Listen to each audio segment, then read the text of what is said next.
Hola, buenos días. Buenos días a todos. Mi nombre es Agustín Ramesal y me han pedido que modere esta sesión de asociaciones de padres en la que vamos a contar con dos asociaciones,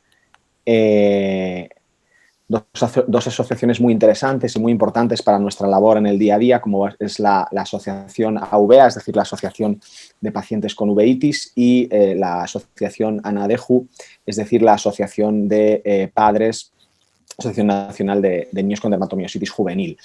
Entonces, el formato de la sesión va a consistir en la proyección de unos vídeos por parte de cada una de las asociaciones, en las que nos van a explicar un poco pues, su proyecto, a qué se dedican y a qué nos pueden aportar a aquellos padres que participáis de estas sesiones y que queréis ver un poco en qué asociaciones podéis tener una participación o podéis tener un interés particular en relación a la enfermedad que pueda tener vuestro hijo.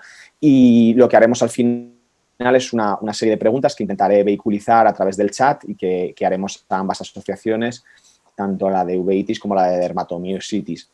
Así que por mi parte nada más, dar paso a los vídeos y a las presentaciones para que podamos todos disfrutar de ellas y interesarnos por estas labores. Muchas gracias.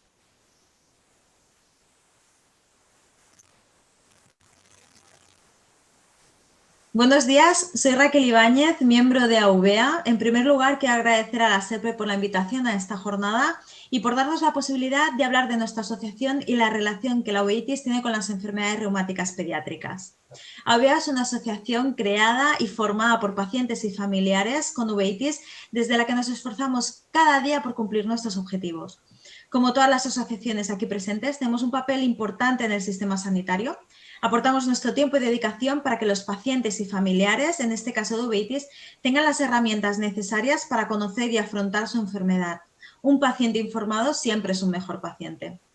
La uveitis no es una enfermedad por sí sola, es un grupo de enfermedades que tienen en común la inflamación de la uvea. La uvea es la parte del ojo con más vasos sanguíneos, lo que la hace más sensible a procesos infecciosos e inflamatorios. Existen más de 50 tipos de uveitis y aún así es una enfermedad minoritaria. Y a pesar de ser una enfermedad minoritaria, constituye la tercera causa de ceguera prevenible del mundo desarrollado. Las uveitis pediátricas constituyen una forma muy poco frecuente de la uveitis y suponen entre un 5 y un 10%, siendo las más comunes las asociadas con la IJ. La más común dentro de esta enfermedad son las uveitis anteriores crónicas, que suelen ser asintomáticas, dificultando así el diagnóstico, y por eso la importancia de un equipo multidisciplinar de oftalmólogo y reumatólogo. A continuación podremos ver dos vídeos. El doctor Miguel Cordero, que nos va a explicar qué son las uveitis asociadas a la IJ, y una paciente que fue diagnosticada como AIJ y uveitis a una edad muy temprana. Bueno, tenemos aquí al doctor Miguel Cordero, que es oftalmólogo en la unidad de uveitis del Complejo Asistencial Universitario de León, y nos va a explicar un poquito, vamos a hablar un poquito sobre las uveitis pediátricas. Hola, buenas tardes. Pues mira, en principio en el paciente pediátrico también como en el paciente adulto lo más frecuente es que las uveitis sean idiopáticas y dentro de su localización lo más frecuente es que sean anteriores. Pero es verdad que en los pacientes pediátricos encontramos una alta incidencia, probablemente mayor que en los adultos, de uveitis que afectan al segmento posterior, sobre todo en forma de uveitis intermedias y concretamente parsplanitis porque son idiopáticas. Y de las que no son idiopáticas, en nuestras series lo más frecuente cuando se asocian a enfermedades inmunomediadas es que se asocien a alguna de estas tres, que son artritis idiopática juvenil, a nefritis tubulointersticial y a sarcoidosis. Digamos que esas serían un poco las tres más frecuentes. Luego hay causas más raras de enfermedades sistémicas asociadas a uveitis, como enfermedades autoinflamatorias tipo BLAU o fiebre mediterránea familiar, pero eso ya son causas más raras. Bueno, la uveitis asociada a IJ es una uveitis que por localización típicamente es anterior, es decir, lo más frecuente es que sean anteriores. No todos los pacientes con AIJ van a desarrollar uveitis, aproximadamente como un 12% de los pacientes la acabarán desarrollando, y habitualmente se asocia a un tipo concreto de artritis idiopática juvenil, que es el tipo oligoarticular. Y sobre todo, más frecuente todavía, cuando este tipo de artritis idiopática juvenil oligoarticular se diagnostica precozmente, es decir, en niños de menos de 7 años, y encima todavía más frecuente si los niños presentan anticuerpos antinucleares positivos, ¿vale?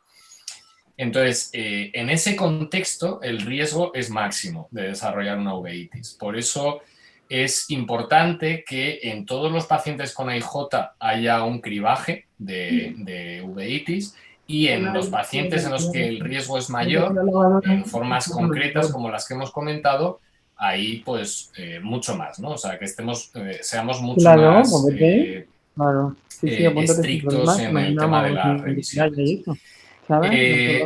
Quizá una de las cosas más importantes y más complicadas de estos pacientes es que las uveitis suelen ser asintomáticas. Por lo tanto, cuando la uveitis precede a la artritis, es muy difícil sospecharla y por lo tanto es muy difícil hacer un diagnóstico precoz, que es lo clave en estos pacientes. Cuando la uveitis es posterior a la artritis, pues ahí sí que ya la vamos a sospechar y por eso, en principio, nos vamos a poder adelantar, vamos a poder hacer un diagnóstico precoz. Esta uveitis es muy importante, como te decía al principio, porque tiende a generar complicaciones, es decir, es una uveitis que genera complicaciones en más de la mitad de los pacientes y en principio que tiende a la cronicidad, es decir, son pacientes en los que la uveitis va a ser un problema más o menos importante en función de cómo sea su curso, pero a lo largo de mucho tiempo, ¿no? Y en cuanto al manejo, bueno, pues hay diversos algoritmos publicados. En principio, en función de cómo sea la presentación del paciente, de las complicaciones que tenga, de la agresividad con la que se presenta el cuadro, pues vamos a poder ser menos agresivos con el tratamiento y ver cómo es la respuesta, o a veces nos vamos a tener que saltar algunos pasos y ser más agresivos desde el inicio. Por eso, a lo mejor a algunos padres les sorprende que a un paciente con uveitis asociada a AIJ le traten de una forma y a otros de otra, ¿no? Es que todo esto va también en función del paciente que tienes delante. Pues muchísimas gracias, doctor Cordero, por toda la información. Gracias a vosotros. Hola, soy Yasmina y tengo 28 años. Me diagnosticaron con 10 meses AIJ y con 3 años uveitis en ambos ojos. Hola, yo soy Toñi, soy la madre de Yasmina. Y mi hija, pues sí, con 9 meses comenzó a ponerse de pie y a dar sus primeros pasos. Transcurrido un mes más o menos, pues llegó un día que la niña ni quería ponerse de pie ni dar ningún paso. En principio pensábamos que es que pues, era un problema de zapatos. Pero ya en la noche, cuando fuimos a hacerle la ducha y entonces llevaba los pijamas estos enteros, pues no, vimos que era un problema que estaba en las rodillas, porque no se dejaba tocar las rodillas, no se dejaba ni tocarlas, ni estirarlas, ni flexionarlas, le dolían. Total, al día siguiente fuimos a su pediatra, le comentamos, le hizo una revisión, le mandó alguna analítica y en principio pues todo estaba bien, aparentemente no había nada. Con lo cual nos dijo, bueno, pues que haga unos días de reposo, a ver si es que al caminar tan pronto y tal se ha hecho daño. Pasado una semana y pico así, la niña no mejoraba, volvimos. La volvió a mirar, vio que no había nada, entonces decidieron derivárnosla a San Juan de Dios. En todo esto ya habrían pasado 3 semanas o 4. Allí fuimos a San Juan de Dios, ya teníamos una cita previa con traumatología. Cuando nos la miró el traumatólogo, pues nos comentó que sí, que había un problema en las rodillas, pero que era un problema de reuma. Nosotros, pues claro, nos quedamos parados porque no asociábamos el reuma con un bebé, y lo asociábamos con gente mayor y nos dijo que sí, que este problema se daba. Llamó al reumatólogo, que en ese momento era el doctor González, bajó a verla, la miró, la revisó y sí, nos confirmó que tenía un brote de reuma en ambas rodillas, que había líquido y que es normal que la niña llorara y no quisiera que la tocáramos porque eso es muy doloroso. Ya quedamos ingresados, al día siguiente comenzaron a hacerle analítica, alguna radiografía, empezó rehabilitación, porque claro, el reposo que había hecho no le había ido nada bien, porque aún había hecho más retracción de ambas rodillas. Le tuvieron que poner tracción en la cama, llevaba creo que era 1,5 kg o 2 en cada pierna.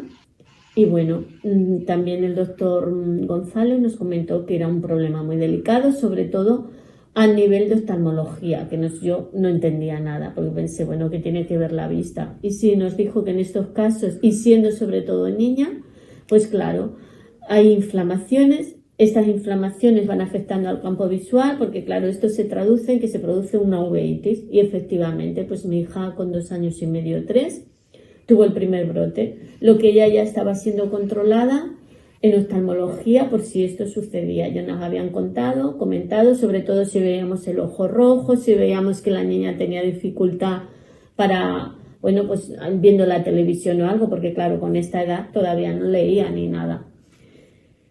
Y bueno, tuve el primer brote, empezaron ya con el tratamiento de corticoides vía tópica, vía oral, le tuvieron que hacer alguna infiltración, la cosa se fue complicando, entonces el mismo San Juan de Dios nos derivó, nos puso en contacto con el doctor Adán y a partir de este momento él y su equipo la fueron llevando en el tema de uveitis. Con todo esto la cosa se complicó y derivó, tuvo un glaucoma, está operada también de glaucoma, la doctora Alicia Serra la operó, le puso una válvula. Pasado el tiempo, esta válvula hubo problemas y también posterior a esto ya había pasado, tenía más de 18 años, la llevaban en el clinic de todo y la doctora Marta Pazos la volvió a operar, le puso otra válvula, que todo salió súper bien. Y bueno, pues hasta el día de hoy el doctor Adán y su equipo que han ido probando pues todas las innovaciones, todo lo nuevo que iba saliendo hasta encontrar con una cosa que le fuera bien a Yasmina y gracias a Dios pues todo ha ido bien, incluso también le hizo alguna infiltración de Orfudez que también le fue bastante bien y actualmente, hoy por hoy, toquemos madera, todo está controlado y ella pues está muy bien, gracias a este gran equipo con el que contamos. A pesar de tener tantas complicaciones, siempre he intentado hacer una vida totalmente normal. En el colegio, aunque tuviera brotes tanto articulares como de visión, los profesores siempre intentaban adaptarme las clases para yo poder hacer mis deberes, mis ejercicios, mis exámenes como mis compañeros. Mis compañeros siempre también me han apoyado y han entendido mi enfermedad. En el tema de amistades también, siempre me han apoyado, nunca he tenido problemas, al contrario. Y con mis familiares siempre he estado muy arropada y me han intentado ver que dentro de lo malo siempre había algo positivo. Ahora mismo tengo una vida totalmente normal. Tengo mi trabajo, mi familia, mi pareja y desde aquí quiero decir que con esfuerzo, con positividad y con mucha paciencia se sale hacia adelante. Saludos a todos, mi nombre es Mari Carmen Miguel, soy la presidenta de la Asociación Nacional de Dermatomiositis Juvenil, ANADEJU. La asociación nació en el año 2013 en el ámbito autonómico de la Comunidad de Madrid y posteriormente en el año 2018 pues, ya fue de ámbito nacional.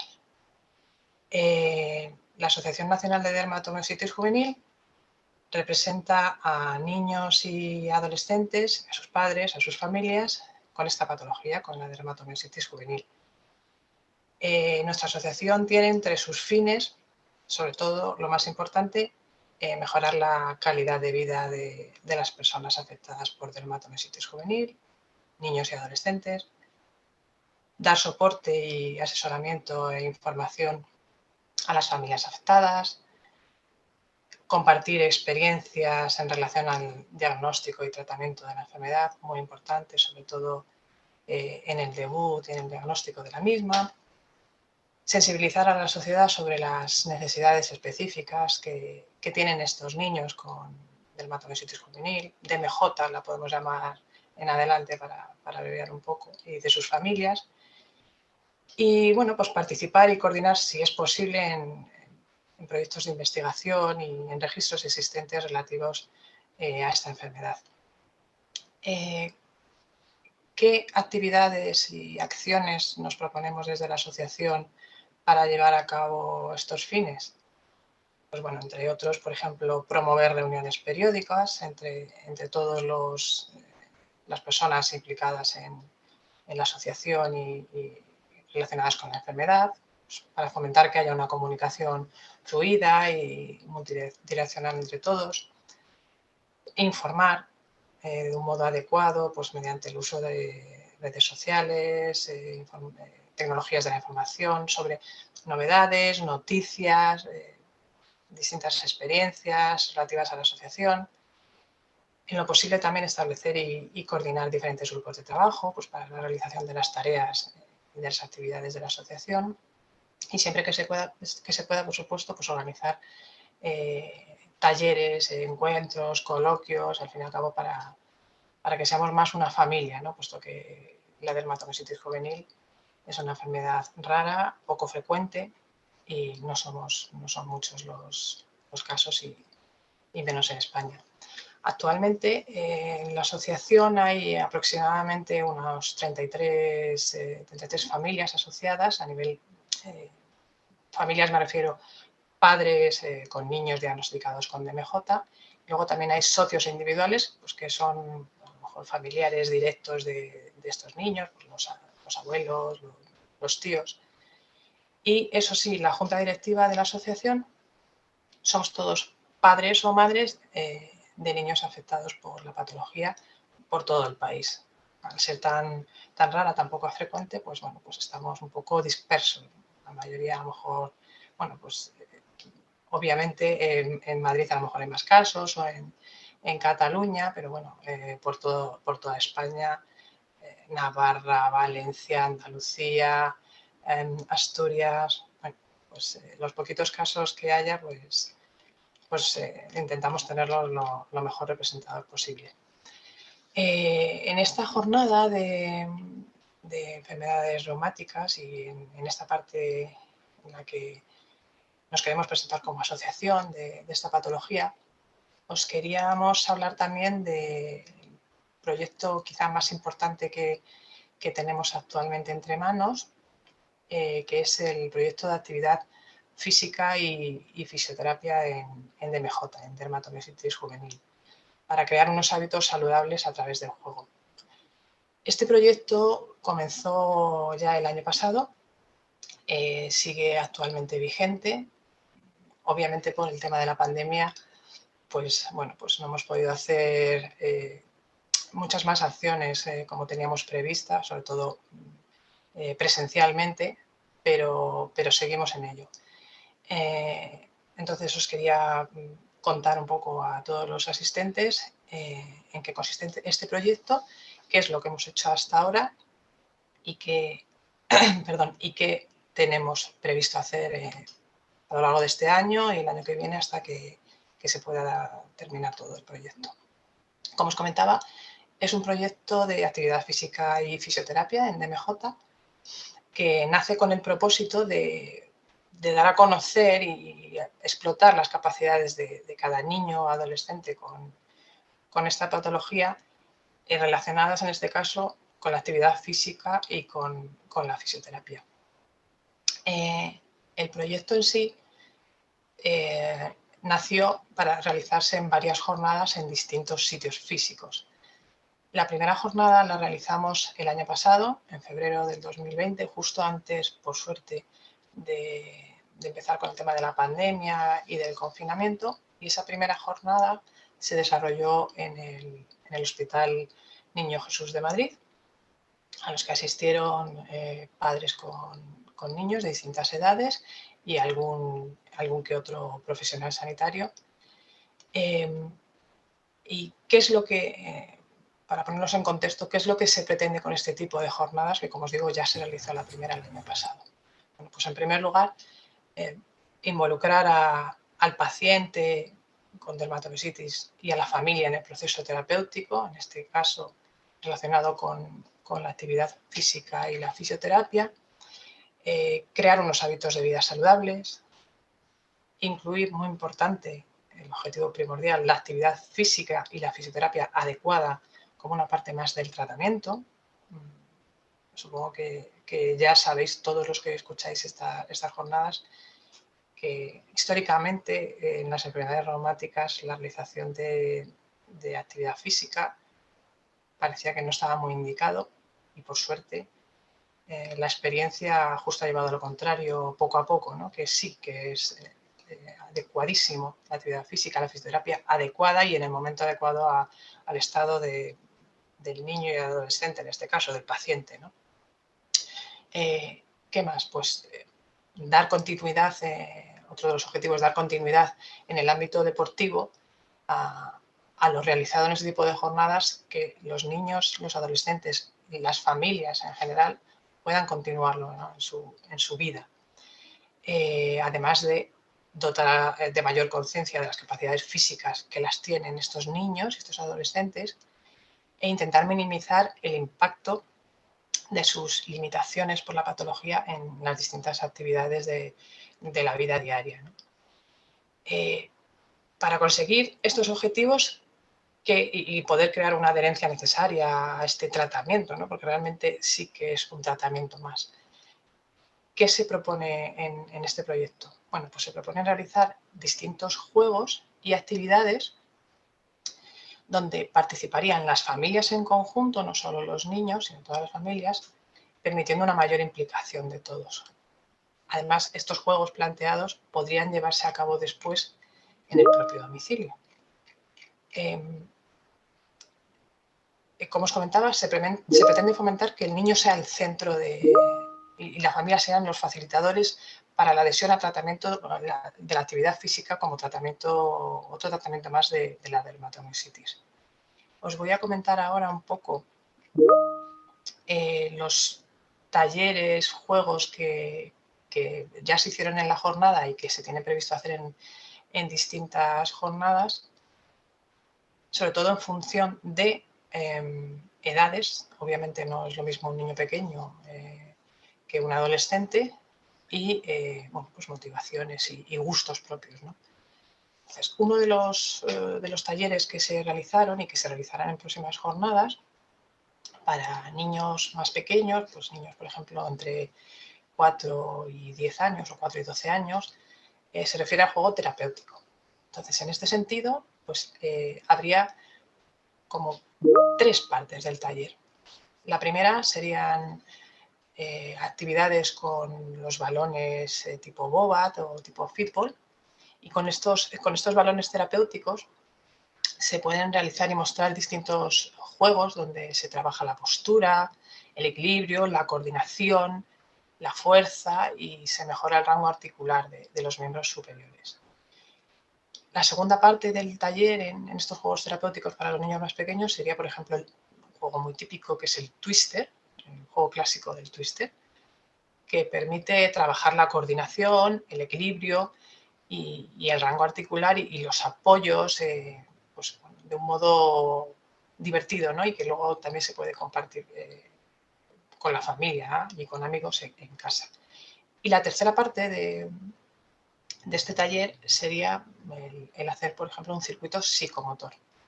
Las posibilidades de realización de esta clase de circuitos son muy diversas, pudiendo adaptarse pues, a cualquier paciente y a cualquier momento en el que se encuentre, siempre de un modo pues, adecuado, utilizando aros, superficies inestables, pelotas, y realización de distintas actividades, marcha hacia atrás, bueno, pues todo lo que sea fomentar el tema de la psicomotricidad.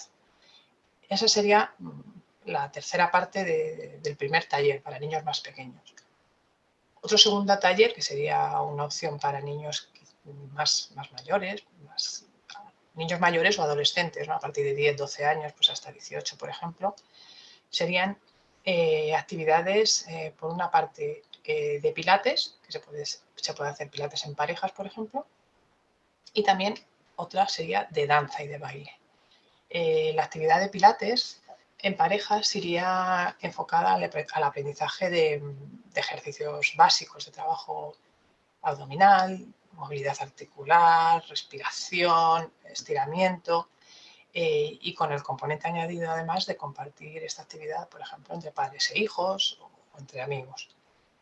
Y la otra parte de este segundo taller sería la actividad de danza o de baile, ¿no?, que iría igualmente enfocada como herramienta terapéutica al aprendizaje de ejercicios de estiramiento, expresión y estimulación corporal, y además de fomentar la comunicación y la interacción social. Esto es un poco resumido los talleres respecto a los pacientes, en nuestro caso de la dermatomiositis juvenil, que son los niños y adolescentes. Pero también viendo que realmente las familias deben implicarse en su conjunto, también es muy adecuado y muy bueno, y así lo hicimos en la primera jornada en el Hospital Niño Jesús, hacer un taller para padres, una especie de charla para padres, bueno, pues comentando las distintas posibilidades, las distintas bondades del ejercicio físico, y además de compartir experiencias y aunar aún más, ¿no? Entonces, la verdad es que los talleres para padres son bastante interesantes y han servido mucho.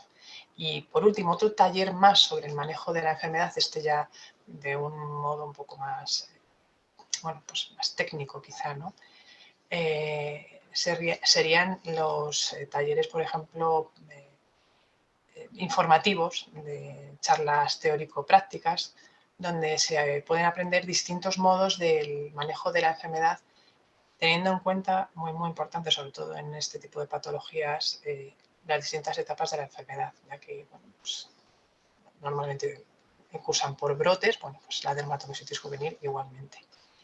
En este sentido, los talleres sobre el manejo de la enfermedad, en la jornada del Niño Jesús se propusieron varios, y os voy a hacer un pequeño resumen, que sería, uno de ellos fue el kinesiotapping, la técnica del vendaje neuromuscular, y siempre cuando se permita, el estado de la piel lo permita, y por supuesto bajo la supervisión del fisioterapeuta y del médico, bueno, pues es una opción para actuar sobre las distintas articulaciones, para ayudar a estabilizar, a manejar el dolor, para controlar la inflamación, y haciendo hincapié pues en las articulaciones que en la DMJ, por ejemplo, se ven más afectadas, ¿no?, las extremidades.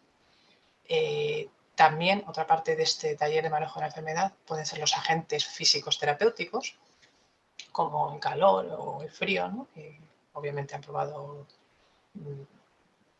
su eficacia con el tiempo, y dando pautas para su utilización adecuadamente a las familias.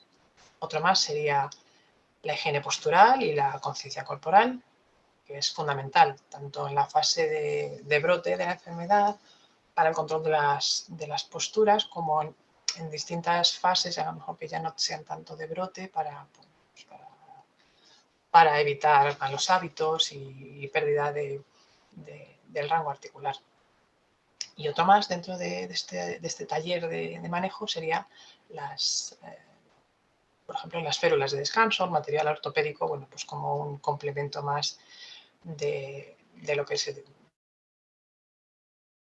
podría utilizar.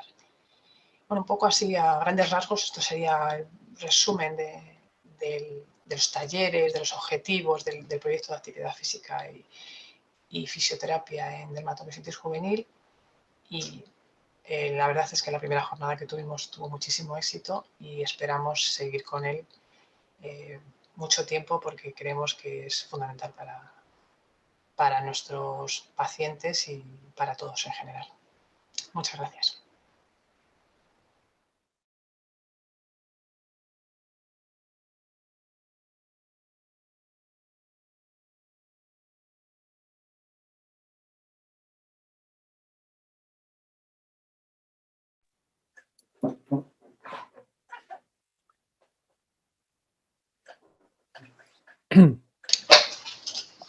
Bueno, pues muchas gracias a ambas asociaciones por presentarnos sus proyectos, tanto del pasado como del futuro. Tenemos ahora unos minutos, hasta las 12:30 más o menos, 15 minutos, para poder compartir algunas preguntas, incluso algunas vivencias que tengamos, que queramos compartir las diferentes familias.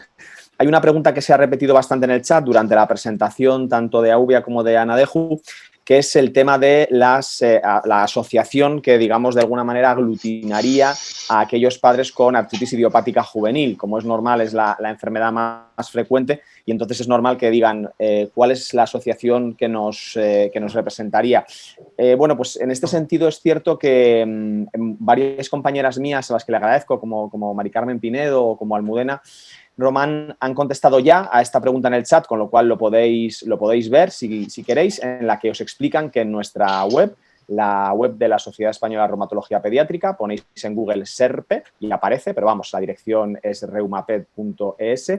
Allí hay una pestaña en la que pone familias y si la desplegáis, si desplegáis esa pestaña que está a la derecha donde pone familias, abajo del todo hay una sección en la que pone directorio de asociaciones de padres o algo así, y ahí vienen un listado de todas las asociaciones que existen. Entonces, veréis que efectivamente puede ser bueno o malo en función del enfoque que queramos darlo. Hay asociaciones muy específicas respecto a la enfermedad de los niños y otras que lo que tienen es que son más bien autonómicas, es decir, en Valencia, en Cataluña y demás. Entonces, no hay todavía ninguna asociación nacional de padres con niños con AIJ y entonces es verdad que quizás uno de los objetivos que pueden tener estas reuniones también anuales, tanto en España como a nivel internacional, es intentar aunar fuerzas y que de alguna manera no se creen asociaciones solo dedicadas a una patología, sino de alguna manera podamos aunar esfuerzos juntando las enfermedades reumáticas en una sola asociación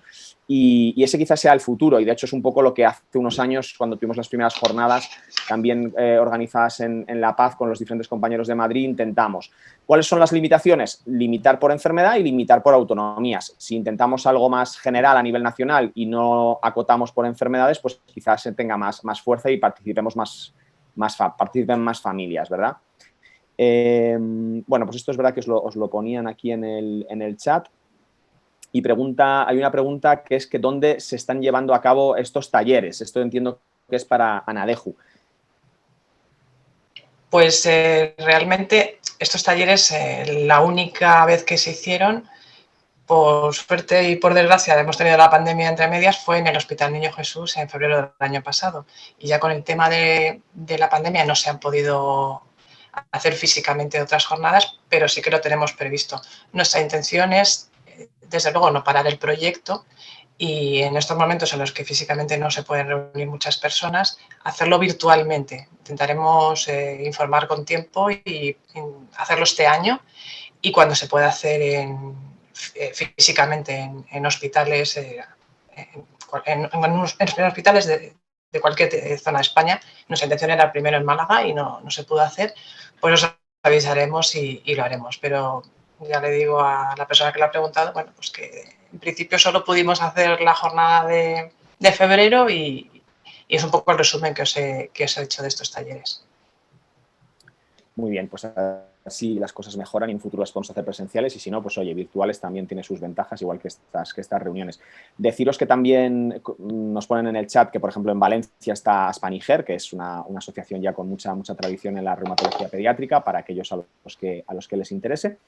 Y ha habido alguna pregunta más. Bueno, os dan las gracias a ambas asociaciones. Y efectivamente nos dice una madre que no ha encontrado ninguna asociación para los pacientes más pequeños con AIJ. Como decimos, sí que existen, pero digamos son asociaciones muchas veces más autonómicas o que engloban también otras enfermedades. A lo mejor no es algo tan específico, concreto el de la AIJ como puede ser el de Anadeju, que va directamente a dermatomiositis o a uvea con el tema de las uveitis. Quizá es algo que nos debemos plantear, ¿no? La unión entre asociaciones, las colaboraciones. Al final, nuestros pacientes, cuando les vemos en el día a día en el hospital, entra una uveitis, sale, entra un paciente con artritis idiopática juvenil, sale y entra una dermatomiositis, sale y va. Es decir, nosotros los vemos todos juntos, pues quizás sea interesante también que los padres de alguna manera aúnen bajo el paraguas de lo que podía ser la reumatología pediátrica y, por supuesto, de nuestra Sociedad Española de Reumatología Pediátrica, pues puedan aunar esfuerzos y compartir ideas. Y, de hecho, fue una de las cosas que se intentó hace 2 o 3 años. El problema con la que nos encontramos muchas veces, y esto es algo que, bueno, es más compartir con vosotros que otra cosa, es que normalmente los padres, como es totalmente comprensible, están más implicados en el desarrollo de proyectos y en implicar su tiempo en estas asociaciones y proyectos cuando los niños son pequeños y a lo mejor a veces cuando se nos van haciendo mayores, que se nos hacen mayores y llegan a los 20, a los 22 y se nos van a adultos, pues como es normal y muchas veces la enfermedad está controlada o está mejor, incluso sin tratamiento, pues de alguna manera a veces se pierde un poco el fuelle, ¿no? Lo hemos vivido con algunos padres que con toda la buena voluntad han desarrollado grandes proyectos, pero que luego necesitan esa renovación, ¿no? Ese del que vaya entrando gente con nuevas ideas y que esté en ese momento más motivado, porque oye, esto también cansa y todos tienen sus trabajos y demás. Vamos a ver si ha entrado alguna pregunta más. Bueno, os dan las gracias a las dos asociaciones, tanto por la presentación como por la aportación, sobre todo de las experiencias individuales. Y no sé, a ver si pregunta alguien algo más. ¿Habéis contemplado vosotros la opción de intentar, a través de SERPE incluso, vehiculizar proyectos de unión entre diferentes asociaciones, tanto de pues, la dermatomiositis o la uveitis con otras asociaciones, y a ser posible a nivel más, no solo autonómico, que siempre tiene más fuerza? Bueno, no sé si Mari Carmen quiere hablar o empiezo yo. ¿Qué tal, Raquel? Empieza. Bueno, nosotros en primer lugar agradecer a la SERPE por la invitación y al resto de asociaciones, que al final es lo que dices, ¿no? Que aunque la asociación AUVEA esté destinada a uveitis, pacientes de uveitis, hay más de 50 tipos, unos asociados con AIJ, otros con otros tipos de enfermedades. Al final las colaboraciones en las jornadas, en jornadas como esta, trabajar en proyectos conjuntos, en AUVEA sí que es algo que nos llevamos planteando un tiempo. Es verdad que es una asociación joven, en crecimiento.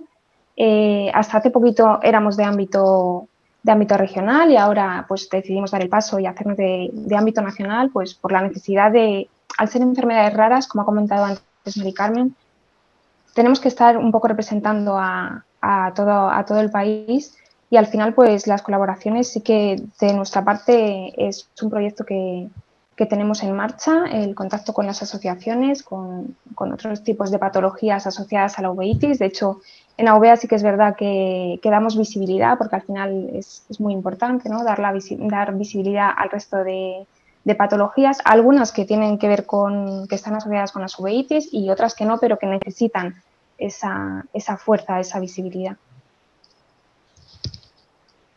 Vale, yo quería comentar que creo que en las asociaciones pequeñas como la nuestra, que por ejemplo la dermatomiositis es una enfermedad rara, es que es fundamental las sinergias con otras asociaciones o incluso formar parte de federaciones o asociaciones paraguas que sí que puedan ofrecer los recursos que nosotros como asociación pequeña no podemos tener, pues porque no tenemos profesionales contratados y bueno, porque la verdad es que es imposible, ¿no? Somos pocos y es muy complicado. Entonces sí que creo que es algo fundamental el poder desarrollar proyectos entre asociaciones pequeñas, si no, no podríamos hacer nada. Entonces yo también brindo ahí un poco a la SERPE, que sea quizá un poco el coordinador a veces, ¿no? de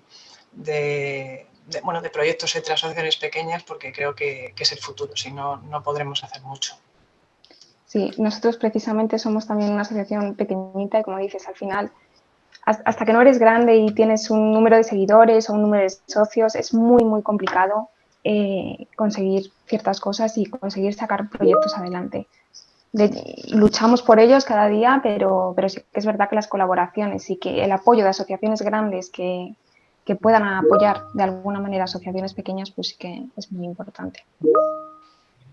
Muchas gracias a las dos, Raquel y Mari Carmen. La verdad es que a este respecto, y recogiendo el guante de lo que comenta Mari Carmen, desde hace ya unos años, en nuestro congreso, que se celebra cada 2 años en alguna ciudad de España, supongo que este año quizá no sea virtual probablemente, como lo fue el año pasado, intenta tener una parte, una jornada, digamos, dedicada a los padres y para que las asociaciones de padres puedan exponer digamos, sus proyectos y sus ideas, y que también los médicos podamos escucharlas y nosotros estemos allí también un poco dando algunas jornadas formativas y compartamos experiencias. La verdad es que ha sido muy interesante el desarrollo de estas jornadas y creo que podría ser un lugar perfecto para aunar estas asociaciones y de alguna forma que salgan proyectos de colaboración, porque claro, evidentemente cada una de estas patologías es en sí rara, pero todas metidas dentro de la reumatología pediátrica pues ya no es tan rara, el volumen ya es más grande, igual que nosotros la reumatología pediátrica, dentro de la pediatría somos una especialidad pequeña, ¿no? Nuestra sociedad es una sociedad pequeña en cuanto a número de socios y demás respecto a otras sociedades, como puede ser la de pediatría a nivel español, ¿no? Entonces yo creo que el ser pequeños no debe impedirnos juntarnos. Y igual que nosotros estamos dentro del paraguas de la Asociación Española de Pediatría General, pues vosotros, yo creo que el objetivo debería ser, de alguna forma, saltar un poco la frontera de las autonomías y saltar un poco la frontera de la enfermedad concreta que tiene mi hijo, sino ponerlo debajo de la reumatología pediátrica y buscar algo más general que nos dé más fuerza y que además nos permita también apoyaros y, en fin, yo creo que esto es todo muy interesante y creo que el lugar puede ser el congreso que se celebra a finales de noviembre cada 2 años. Que, por cierto, nos dicen aquí que, aunque seamos poquitos, Anadeju es una asociación muy trabajadora y desde luego no hay ninguna duda de que lo es. Así que estoy seguro que además cada persona que tiene un hijo con una enfermedad, sea cual sea, tiene una motivación extra para estas cosas y cuando alguien se compromete en una asociación de este tipo a cualquiera de sus roles, estoy seguro que lo desarrolla con toda la ilusión del mundo y lo hará, vamos, seguro que lo hacéis fenomenal. Pero es verdad que de cara a las cuestiones de dineros, de ayudas y demás a nivel gubernamental, es verdad que ser muchos, como decía Raquel, tener muchos seguidores y demás es lo que te da pues la fuerza, ¿no? Para pedir cosas y nosotros os necesitamos muchísimo en los hospitales, siempre lo decimos. Cuando vas a pedir cosas buenas para los niños para el hospital, no es lo mismo ir de la mano de una asociación de padres grande, con fuerza, que ir tú solo. Entonces, aunque os parezca increíble, en las gerencias de los hospitales a quien más caso hacen es a los padres más que a los médicos. Y si nosotros vamos con una asociación de padres potente de reumatología pediátrica a pedir un proyecto concreto, cualquier cosa que se os ocurra, siempre es mucho más fácil que nos lo den a que lo hagamos nosotros por nuestra cuenta. Así que en ese sentido, pues efectivamente, motivaros a tope para que de alguna manera no tenga fin esta unión de asociaciones y que de alguna manera podamos apoyar a la reumatología pediátrica también desde el lado de los padres y que podamos hacer más cosas y mejores cosas por vuestros hijos, que es lo que queremos realmente. Eso es, en realidad acabas de comentar una cosa que desde AUVEA creemos que es súper importante y que es la prescripción del médico cuando hace el diagnóstico de la enfermedad a la persona, ¿no? Al final los médicos hay veces que en las consultas tienen tal cantidad de pacientes que no pueden dedicarle a lo mejor el tiempo que necesitan o transmitirles toda la información que necesitan. Y es verdad que ahí las asociaciones creo que cubrimos bastante el tema de poner en contacto a pacientes con otros pacientes que han pasado por lo mismo, que tienen experiencia y que les pueden apoyar de otra manera.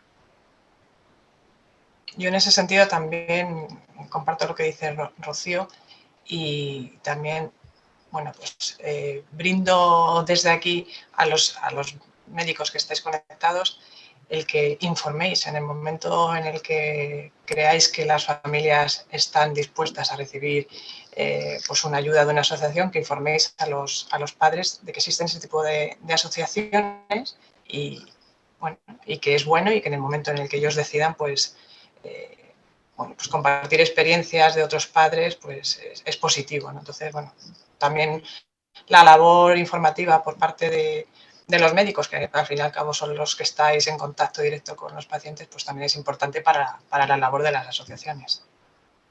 Sí, yo creo que efectivamente si nosotros no damos esa información, pues nos van a cerrar en 5 segundos. Simplemente quiero decir que en la página web de SERPE hay mucha información